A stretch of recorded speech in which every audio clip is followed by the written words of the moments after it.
Hello guys, কেমন আছো সবাই? আশা করি তোমরা সবাই ভালো আছো। আজকে আমি তোমাদেরকে দেখাবো মাত্র ফোর্থ স্টেপের মাধ্যমে তোমরা তোমাদের ওয়াইফাই স্পিড 3 গুণ বাড়িয়ে নেবে। তাহলে তোমাদের কি করতে হবে? অবশ্যই তোমাদেরকে পুরো ভিডিওটা সম্পূর্ণ না টেনে দেখতে হবে। তাহলে চলো আর কথা না বেরিয়ে আমাদের মূল ভিডিওতে চলা যাক। প্রথমে আমাদেরকে কি করতে হবে? প্রথমে আমরা কি করব? ওয়াইফাই ক্লিক করে ডাইরেক্ট আমরা ওয়াইফাই সেটিংসে চলে আসবো। আসার পর আমরা কি করব? এখানে দেখতে পাচ্ছি ওয়াইফাই অ্যাসিস্ট্যান্ট, তোমাদেরকে মার্ক করে দেখাই। দেখতেই পারছো ওয়াইফাই অ্যাসিস্ট্যান্ট নামক একটা অপশন আছে। আমরা সিম্পলি এখানে একটা ক্লিক করব।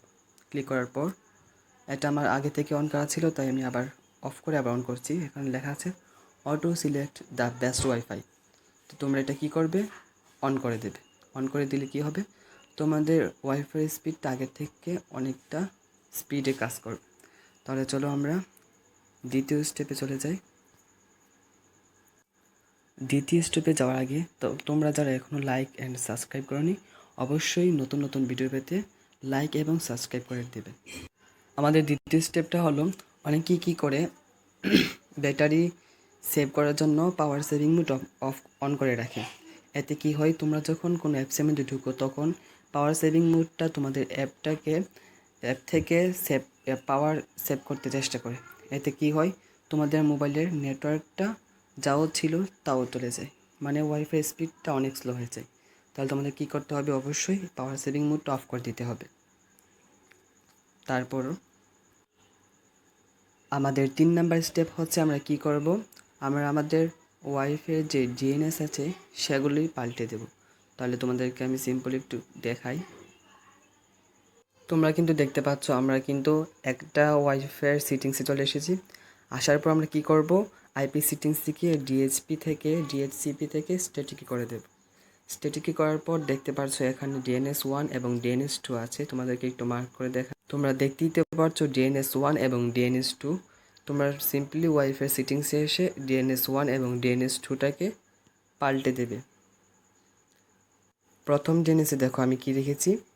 প্রথম ডিএনএসে রেখেছি আমি 8.8.8.8, মানে 4টা 8 দেবে, এবং তারপর DNS2 এ দেখো 8.8.4.4। এটা দিলে তোমাদের যখন তোমরা সার্চ করবে বা ব্রাউজারে কাজ করবে তখন অনেক দ্রুত কাজ করবে। এতে তোমাদের কাজ করতে অনেক সুবিধা হবে। তাহলে আজকের এই 3টে স্টেপ যদি তোমরা ভালোভাবে ফলো করো তাহলে তোমরা অবশ্যই তোমাদের ভালো ফলাফল পাবে।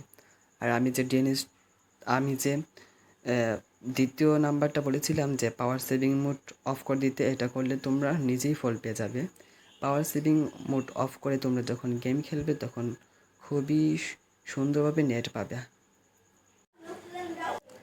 আর আমাদের ফোর্থ স্টেপ হলো আমাদেরকে সোজা সেটিংসে চলে যেতে হবে।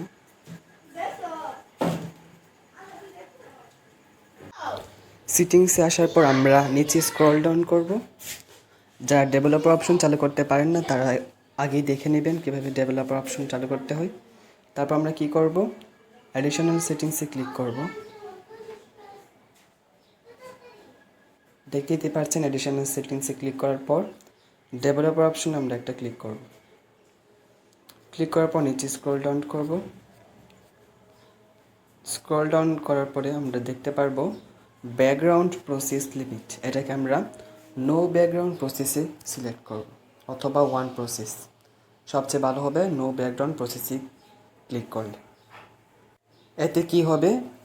এতে আপনাদের মোবাইলে যে বাড়তি অ্যাপসগুলো আছে সেগুলো আর ব্যাকগ্রাউন্ডে রান করবে না। এতে আপনাদের অনেকটা ওয়াইফাই স্পিড পাবেন। তাহলে আপনাদেরকে এই যেইগুলা স্টেপ দেখিয়ে দিলাম এগুলো করে যদি উপকৃত হন তাহলে অবশ্যই চ্যানেলটাকে সাবস্ক্রাইব করবেন এবং কমেন্টে লিখে দিয়ে যাবেন।